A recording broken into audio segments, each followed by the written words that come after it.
On a crisp September morning in 1356, the rolling fields of Poitou would witness one of the most decisive battles in medieval history.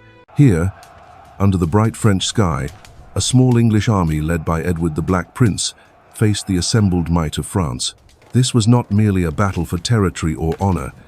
It was a collision between old ways of war and revolutionary new tactics. What unfolded at Poitiers would echo through the centuries, forever changing how wars were fought and kingdoms ruled. The year 1356 found France in turmoil, a kingdom bleeding from within as much as from external threats. King John II, known as John the Good, ruled over a realm fracturing at its very foundations. The royal treasury was nearly empty, drained by decades of warfare and internal strife. Across the kingdom, nobles quarreled among themselves, their loyalty to the crown wavering like smoke in the wind. In the north, the major lords of Normandy refused to pay their taxes, openly defying royal authority. The city of Arras had erupted in rebellion, with loyalists murdered in the streets by angry citizens. The very fabric of French society was unraveling. A contemporary chronicler captured the mood perfectly. This was not the unified kingdom that had once struck fear into the hearts of Europe's enemies. Instead, it was a fractured state where regional lords pursued their own interests. The situation had grown so desperate that on April 5th, King John took drastic action, arresting Charles II, King of Navarre. Along with Charles, 9 other nobles were seized, and 4 were summarily executed. Rather than restoring order, these harsh measures only deepened the divisions within the French court, alienating potential allies. Into this chaos stepped Edward of Woodstock, known to history as the Black Prince, eldest son of Edward III of England. At 26 years old, Edward had already earned a fearsome reputation as a military commander. Now, as Prince of Aquitaine, he commanded English territories in southwestern France. But Edward was not content to merely defend his holdings. He had learned from his father the devastating effectiveness of a new form of warfare. This was the chevauchée, a French word meaning horse charge or promenade, but in practice something far more sinister. Unlike the traditional siege warfare that had dominated medieval conflict, the chevauchée was a fast-moving campaign of destruction. Small groups of mounted soldiers, rarely more than a few thousand men, would sweep through hostile territory like a plague of locusts, burning crops, destroying villages, and carrying off everything of value. The psychological impact was as devastating as the physical destruction. Peasants who had looked to their lords for protection watched helplessly as English raiders laid waste to their homes, while their supposed protectors cowered behind castle walls. The strategy was brutally effective on multiple levels. First, it provided the English army with supplies and plunder while denying those same resources to the enemy. Second, it generated enormous sums through ransoms paid for captured nobles and the sale of stolen goods. Third, and perhaps most importantly, it undermined the fundamental relationship between ruler and ruled. When a king could not protect his subjects from foreign raiders, what use was his authority? What meaning did feudal loyalty hold when lords failed in their most basic obligation to defend those who served them? Edward's chevauchée of 1,355 had been one of the most destructive in the history of English warfare. Starting from Bordeaux with a force of 5,000 men, he had carved a path of devastation through southern France. The Count of Armagnac, faced with this approaching storm, had chosen to retreat behind his castle walls. The residents of Toulouse had prepared for siege as Edward's army approached, but Edward the Black Prince was not equipped for prolonged siege warfare. Instead, he had demonstrated the tactical flexibility that made English armies so dangerous, bypassing the city entirely. For weeks, Edward's men had rampaged through Languedoc, burning and pillaging with methodical efficiency. Villages disappeared in clouds of smoke. Vineyards that had taken generations to cultivate were destroyed in hours. The wealth accumulated over decades was carried off by English soldiers who grew rich on French misery. The campaign had been a masterpiece of mobile warfare, demonstrating how a relatively small force could inflict catastrophic damage. The success of this devastating raid had established Edward's reputation as more than just another royal prince playing at war. But more than that, the campaign had served its strategic purpose perfectly. The French king, faced with the humiliation of watching English raiders lay waste to his kingdom, King John had been forced into a position where he had to respond. The destruction wrought across southern France had been so extensive, the insult to royal dignity so profound, that King John could no longer avoid the confrontation that Edward had been maneuvering toward. By the summer of 1356, the stage was set for the decisive clash that would determine not just the fate of these two kingdoms. Edward had launched another chevauchée, this time striking north from Gascony toward the Loire Valley. His army, though smaller than the forces King John could theoretically assemble, represented the cutting edge of military innovation. At its heart were the English longbowmen, peasant soldiers whose weapon would prove more devastating than the finest knightly armor. The English longbow was unlike anything else in medieval warfare, where continental armies relied on crossbows that fired slowly but accurately, or mounted knights whose charge could shatter enemy lines. The longbow combined range, power, and rate of fire in a way that revolutionized battlefield tactics. A skilled archer could loose 10 arrows per minute at ranges exceeding 300 meters. Each arrow, tipped with a bodkin point designed to punch through armor, carried the same penetrative power as a modern bullet. When deployed in mass formations, longbowmen could create killing zones that no cavalry charge could survive. But the longbow was more than just a superior weapon. It represented a fundamental shift in military thinking. For centuries, warfare had been the exclusive domain of the nobility. Knights, with their expensive armor and years of training, had dominated battlefields through sheer martial superiority. The idea that common peasants with wooden bows could bring down the flower of French chivalry, it suggested that birth and breeding mattered less than skill and discipline. As September approached, these two very different military philosophies were about to collide near the town of Poitiers. On one side stood the traditional power of medieval France, embodied in the person of King John II and the thousands of knights. These were warriors bred from childhood for combat, clad in the finest armor money could buy. They represented centuries of military tradition, the accumulated wisdom of countless battles. On the other side marched Edward and his mixed force of English and Gascon soldiers. They were outnumbered, far from home, and facing the assembled might of one of Europe's most powerful kingdoms, yet they carried with them weapons and tactics that would prove more decisive than all the gold and noble blood of their enemies. The longbow, the tactical innovations developed through decades of border warfare, and a willingness to abandon traditional concepts. The collision between these two worlds would reshape not just the 100 Years' War, but the entire nature of medieval warfare. In the fields around Poitiers, the age of the knight would meet its match in the disciplined ranks of English archers. The morning of September 19th, 1356, dawned clear and still over the countryside near Poitiers. Mist clung to the valleys, curling around ancient oak trees and hedgerows that would soon witness carnage beyond imagination. In the distance, church bells rang the hour across villages that had no idea they were about to become footnotes in history.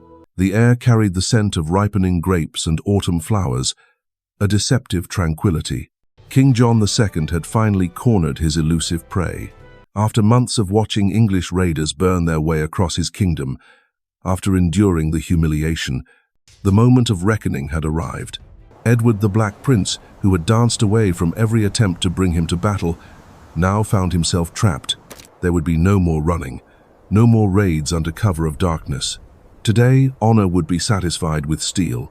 The French army that assembled in the pre-dawn darkness was a sight to inspire both awe and terror. Nearly 16,000 men had answered their king's call, a glittering tide of the finest warriors Europe could produce. At their heart rode the cream of French nobility, knights whose lineages stretched back to Charlemagne. Their armor caught the early light like scattered stars, each piece a masterwork of the armorer's art. These were not mere soldiers, but the living embodiment of medieval chivalry. Each knight had trained from childhood for this moment, learning the intricate dance of mounted combat. Their destriers, massive war horses bred for battle, stamped and snorted in anticipation, their breath steaming in the cool morning air. Silk banners fluttered overhead, displaying the heraldic devices of a dozen great houses.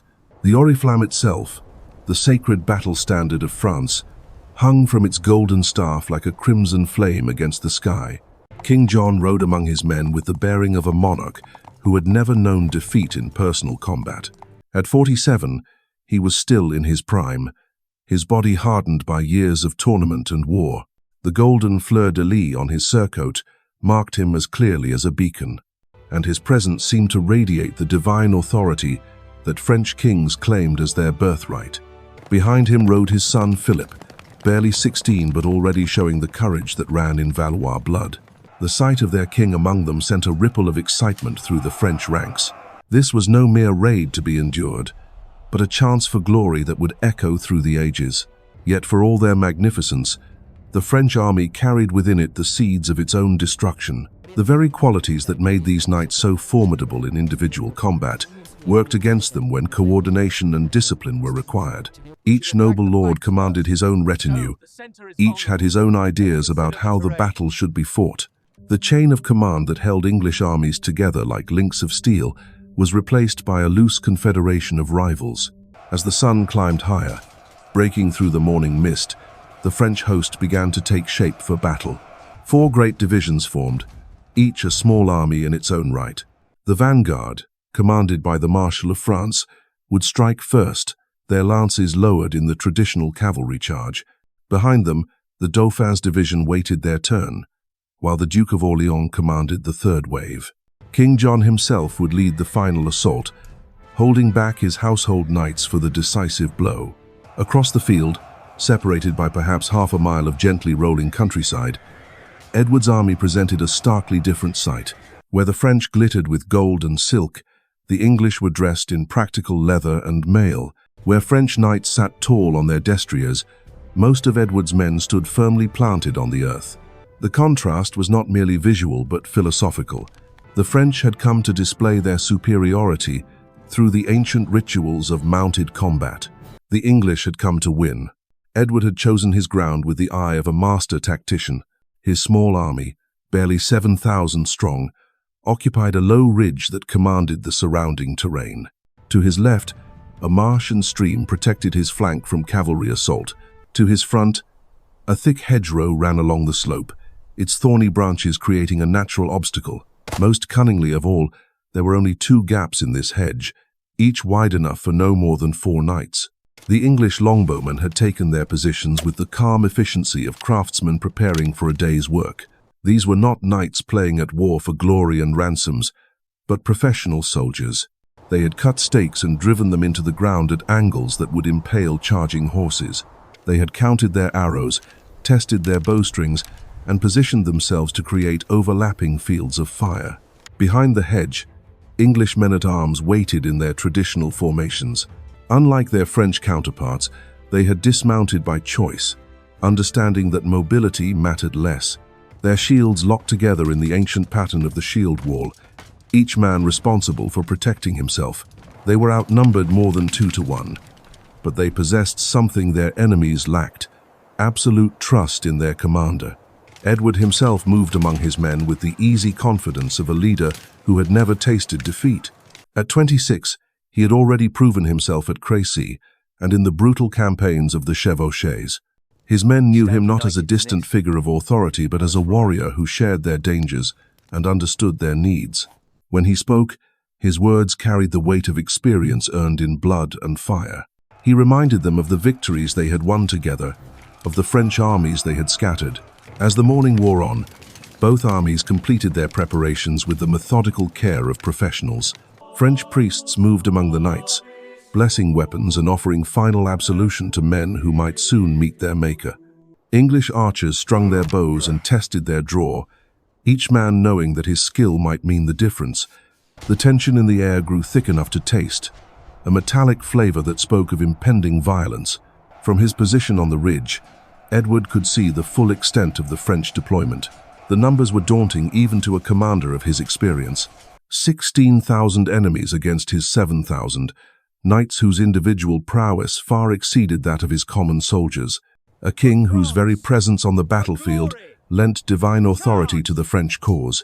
Any rational calculation would have favored immediate retreat, a fighting withdrawal that might preserve his army for future campaigns.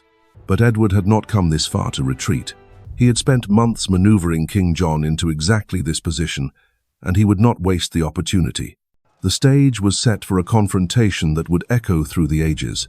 On one side stood the flower of French chivalry, confident in their numerical superiority and the righteousness of their cause. On the other waited the English army, smaller but harder, tempered by years of warfare. Between them stretched a few hundred yards of French countryside that would soon be transformed into one of history's most decisive battlefields. The morning sun climbed higher, burning away the last wisps of mist, and the moment of truth drew near. The final negotiations began with all the ceremony that medieval diplomacy demanded. Cardinal Élie de Talleyrand, the Pope's personal legate, rode between the two armies under a banner of truce. He was a man caught between earthly politics and divine duty, tasked with preventing a bloodbath. Behind him rode a small escort of clergy, their faces grave with the weight of their mission. King John received the cardinal with the courtesy due to a representative of the Holy See, but his patience was wearing thin. For months he had endured the humiliation of watching English raiders burn their way across his kingdom while he chased shadows. Now, with his enemy finally trapped, he was expected to negotiate rather than fight. The very suggestion seemed to mock the sacred duty of kingship. Yet protocol demanded that he listen, if only to demonstrate his piety before his nobles. The cardinal's terms were predictable in their reasonableness and impossible in their implications. Edward would withdraw from France immediately, returning all prisoners and plunder taken during his campaigns.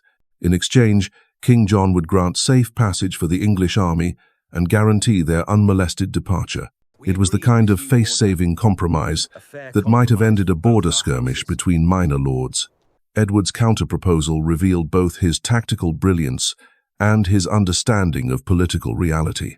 He would indeed withdraw, but he would keep his prisoners and the wealth his men had accumulated. More audaciously, he demanded that King John acknowledge English sovereignty over all the territories specified in previous treaties, including vast swaths of southwestern France that had been disputed for generations. It was a masterstroke that exposed the fundamental impossibility of peaceful resolution. To accept would be to surrender the very territories that King John had gone to war to reclaim.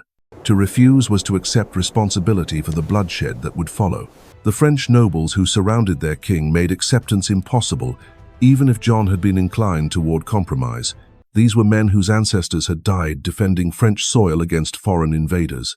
The Duke of Orleans spoke for many when he declared that no king of France could cede an inch of sacred ground.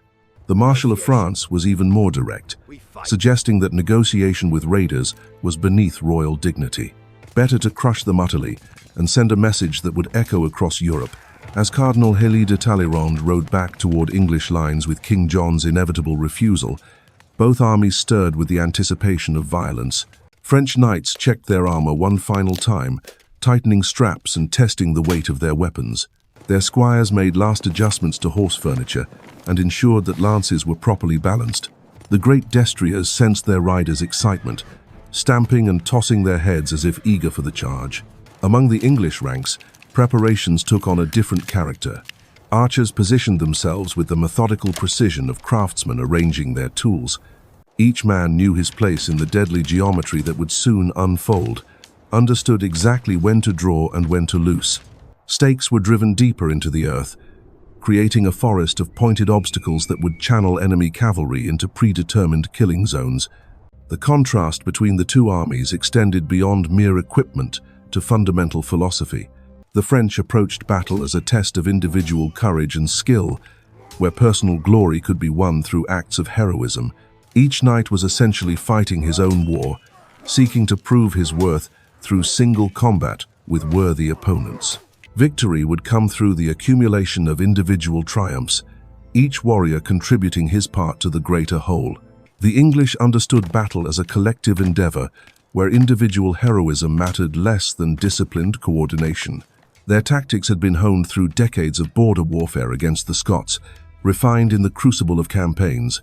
They fought not for personal glory, but for the man standing beside them, knowing that their lives depended on maintaining formation.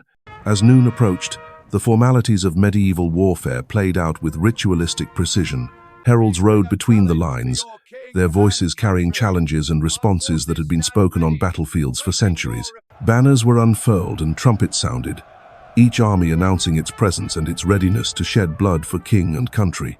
The very air seemed to thrum with tension, as if the landscape itself held its breath in anticipation of what was to come. King John, magnificent in his royal armor, rode along his battle line to inspire his men with words that echoed the great speeches of history. He reminded them of their noble lineage, of the sacred duty they owed to France. His voice carried across the ranks, reaching even the common soldiers who served in hope of advancement and reward. Today they would not merely fight for conquest or plunder, but for the very soul of their kingdom. The thunder of hooves faded into history, but the echoes of Poitiers would resonate for generations. In a single September afternoon, the Black Prince had not merely won a battle, he had shattered the foundations of medieval warfare itself. The capture of King John II sent shockwaves across Europe, proving that even divinely appointed monarchs could fall. The longbow had triumphed over the lance, common archers had brought down noble knights. From the Treaty of Brétigny to the halls of power across Christendom, the lesson was clear. The old certainties were crumbling, and those who clung to tradition would perish beneath the arrows of innovation.